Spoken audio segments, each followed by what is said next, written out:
जय श्री राम। शंखनाद में आपका स्वागत है। कल सोमवार को पीएम मोदी के भाषण में लोकसभा में हंगामा करने वाला, नारेबाजी करने वाला विपक्ष आज राज्यसभा से मुंह छुपाकर भाग गया।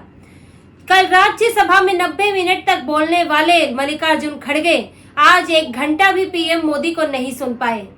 राज्यसभा से पहली बार आई हुई सोनिया गांधी पीएम का सम्मान नहीं कर पाई और पीठ दिखाकर चली गई। तरह तरह के आरोप लगाने वाला विपक्ष आज पीएम मोदी के जवाब नहीं सुन पाया। उनको ऐसा तीर लगा, पीएम मोदी के जवाब ऐसे चुभे कि विपक्ष जो है दुम दबाकर भाग गया। ये वही विपक्ष है जो कल लोकसभा में हूटिंग कर रहा था, जो लोकसभा में तरह तरह के नारे लगा रहा था, जो कह रहा था कि वी वांट जस्टिस, हमें न्याय दो, तानाशाही बंद करो, भारत जोड़ो, जाने कैसे कैसे नारे लगा रहे थे और पीएम मोदी को बोलने से रोकने की कोशिश कर रहे थे। ये वही विपक्ष है जो पीएम मोदी के भाषण में रुकावट बन रहा था, जो 2 घंटे लगातार चिल्लाता रहा। स्पीकर के बार बार मना करने के बावजूद, स्पीकर के बार बार नियम याद दिलाने के बावजूद विपक्ष रुका नहीं। यहाँ तक कि नेता प्रतिपक्ष राहुल गांधी, 54 साल के वरिष्ठ नेता, वो तक लोगों को हूटिंग, सांसदों को हूटिंग करने के लिए कह रहे थे, उन्हें इशारे करके सीट से उठने के लिए कह रहे थे और स्पीकर ने इस पर उनको टोका भी, उन्हें याद भी दिलाया कि आपकी क्या मर्यादा है, आप नेता प्रतिपक्ष हैं, आप सांसदों को वेल में आने के लिए बोल रहे हैं।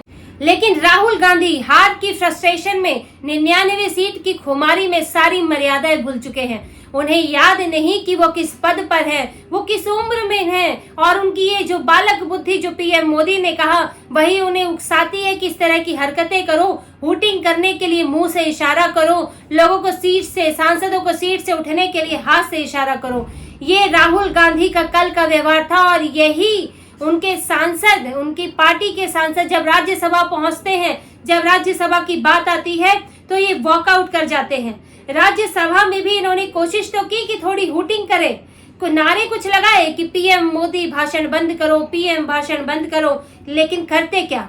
मजबूरी है कि संख्या नहीं है, मजबूरी है कि 80 के आसपास वहां पर है तो इनकी सुने कौन।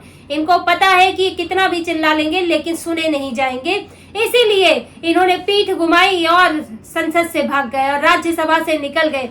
पीएम मोदी ने जाते जाते कहा भी कि ये वही लोग हैं, ये वही सवाल पूछने वाले लोग हैं, झूठ बोलने वाले लोग हैं जो सच सुनने की हिम्मत नहीं रखते, जो सच सुनने का मादा नहीं रखते, वो अब मुंह दिखाकर, मुंह छिपाकर जा रहे हैं। इंडी गठबंधन का लोकसभा और राज्यसभा में अलग अलग व्यवहार इनकी सोची समझी रणनीति है। ऐसा नहीं है कि ये आज इनका मन किया हूटिंग की और आज मन किया कि वॉकआउट कर गए। आप इनके पिछले सालों के व्यवहार को देखेंगे, आचरण को देखेंगे तो ये पता चलेगा कि ये सोची समझी रणनीति के तहत ये करते हैं। साल 2021 के बाद से, आप लगभग 21-22 के बाद से देखेंगे कि विपक्ष जो है हर बार पीएम मोदी के भाषण के दौरान ये भी वॉकआउट कर जाता है। जब भी राष्ट्रपति के अभिभाषण पर धन्यवाद प्रस्ताव होता है तो इनको जब बोलना होता है तब विपक्ष वाले हर दिन मौजूद रहते हैं, पूरा टाइम वहां बैठते हैं, बोलते हैं। और दूसरे जब सांसद बोलते हैं, जब बीजेपी के दूसरे सांसद भी बोल रहे होते हैं तब भी हंगामे के साथ वहां पर मौजूद तो रहते हैं, उन्हें सुनते हैं, लेकिन हर बार ये पीएम मोदी के भाषण का विरोध करते हैं, हर बार वॉकआउट करते हैं, क्योंकि इनसे सच्चाई सुनी नहीं जाती, क्योंकि पीएम मोदी की बातों को दुनिया सुनती है, पीएम मोदी की बातों को देश सुनता है, मीडिया दिखाती है, सोशल मीडिया दिखाता है। तो ये विरोध करके, ये विपक्ष की भूमिका ये यही समझते हैं कि विपक्ष का मतलब विरोध करना है। अगर हमने विरोध नहीं किया तो हम विपक्ष नहीं है। तो हम पीएम मोदी के सामने विपक्ष कैसे दिखे? तो हम विपक्ष दिखेंगे विरोध करके, और इसलिए विरोध स्वरूप ये लोग वॉकआउट कर जाते हैं। कोई ना कोई बहाना, हमेशा वॉकआउट का, विरोध का आपको बहाना मिल सकता है।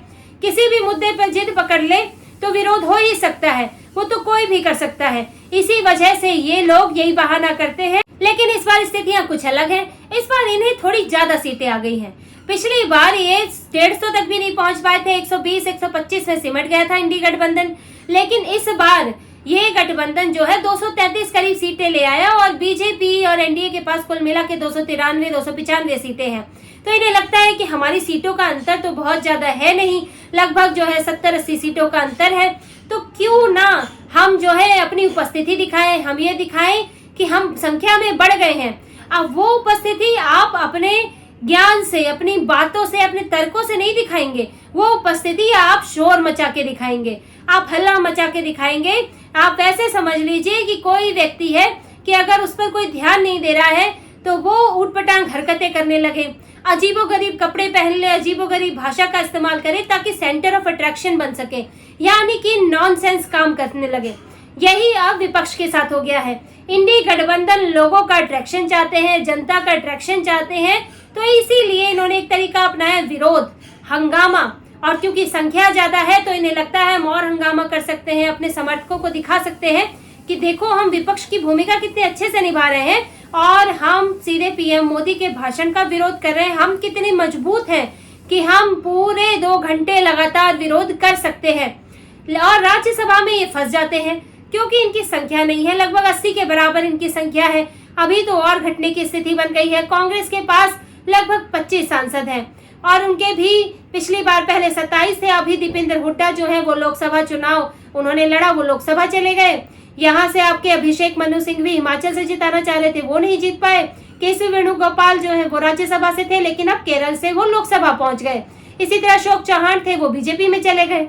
अब 10 सांसदों वाली आम आदमी की पार्टी की बात करें तो स्वाति मालीवाल तो उसमें होकर भी नहीं है, अपनी पार्टी से ही अलग है। हरभजन सिंह वो इस तरह की राजनीति में शामिल नहीं होते। तो और कई ऐसे सांसद हैं जो बूढ़े बुजुर्ग हो गए हैं और वो इस तरह से हंगामा नहीं कर सकते, अब सिवाय मल्लिकार्जुन खड़गे को छोड़ के, क्योंकि वो तो गांधी परिवार के वफादार हैं, मरते दम तक वहाँ लगे रहेंगे। इसीलिए इनकी ताकत वहाँ कम हो जाती, संख्या कम हो जाती है।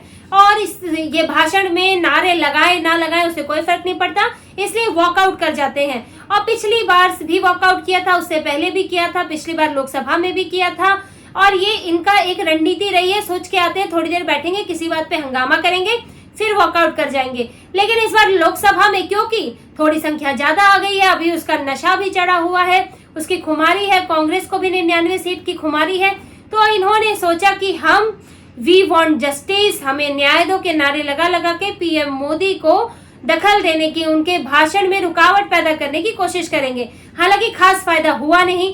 पीएम मोदी ने 2 घंटे लगातार भाषण दिया और वो सबको साफ सुनाई भी दिया, मीडिया ने भी चलाया, सोशल मीडिया पर भी चला। जो वो कहना चाहते थे वो कह गए, कांग्रेस को जो सुनाना चाहते थे वो सुना गए। लेकिन इन्होंने अपनी मन की संतुष्टि के लिए हूटिंग कर ली और इस हूटिंग का ऐसे कोई फायदा नहीं है, संसद में किसी की सेहत पे कोई असर नहीं पड़ना है। बस ये अपने समर्थकों को खुश करना चाहते हैं, बस ये लोगों के सामने इंप्रेशन देना चाहते हैं कि हम मजबूत हो गए हैं, हम मजबूत हो रहे हैं, आप हमें और मजबूत करिए। अब जो है चीजें बदल रही हैं, भाजपा जो है कमजोर हो रही है, हम मजबूत हो रहे हैं। बस एक भ्रम, जो भ्रम की राजनीति कांग्रेस कर रही है, जो झूठ की राजनीति कर रही है, जो पीएम मोदी ने भी कहा कि कांग्रेस के मुंह में झूठ का खून लग गया है, वही बात है कि झूठ और भ्रम की राजनीति। पहले झूठ फैलाओ, अग्निवीर योजना को लेकर राहुल गांधी ने जो झूठ कहा उसे रक्षा मंत्री ने रोका, फिर अयोध्या को लेकर जो झूठ कहा वो गृह मंत्री ने रोका और सच बताया। राहुल गांधी के पास जवाब नहीं था, लेकिन इनको झूठ की आदत लग गई है, भ्रम फैलाने की आदत लग गई है और ये वही कर रहे हैं। कोई अंतर नहीं आया है, बात वही है। पहले भी ये पीएम मोदी का भाषण नहीं सुनते थे, अब भी ये उनका भाषण नहीं सुनते, इनकी हिम्मत नहीं होती है, बल्कि इनकी स्ट्रैटेजी के कारण राहुल गांधी को आज मुंह के सामने अपनी बेइज्जती सहनी पड़ी।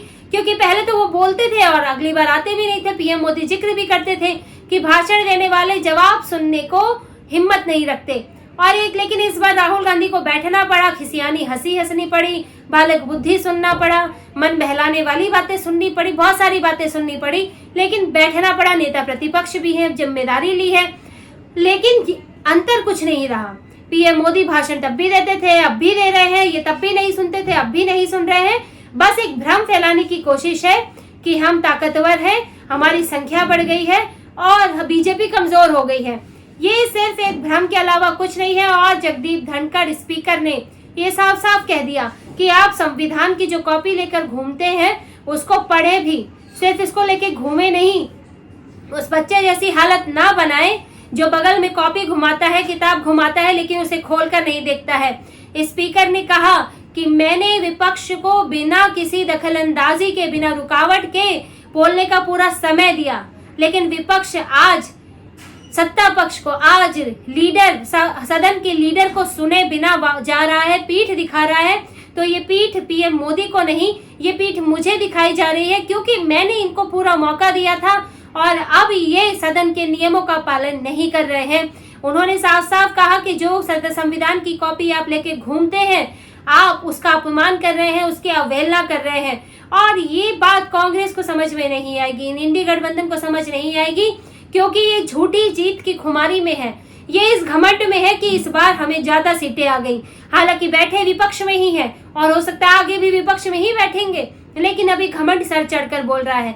इसलिए ऐसी ऐसी रणनीति बना रहे हैं जो सिर्फ डिस्ट्रक्शन, जो सिर्फ विनाश कर सकती है, जो सिर्फ नकारात्मक है, जो कुछ बेहतर नहीं करेंगी, जो सिर्फ कमियां निकालेंगी।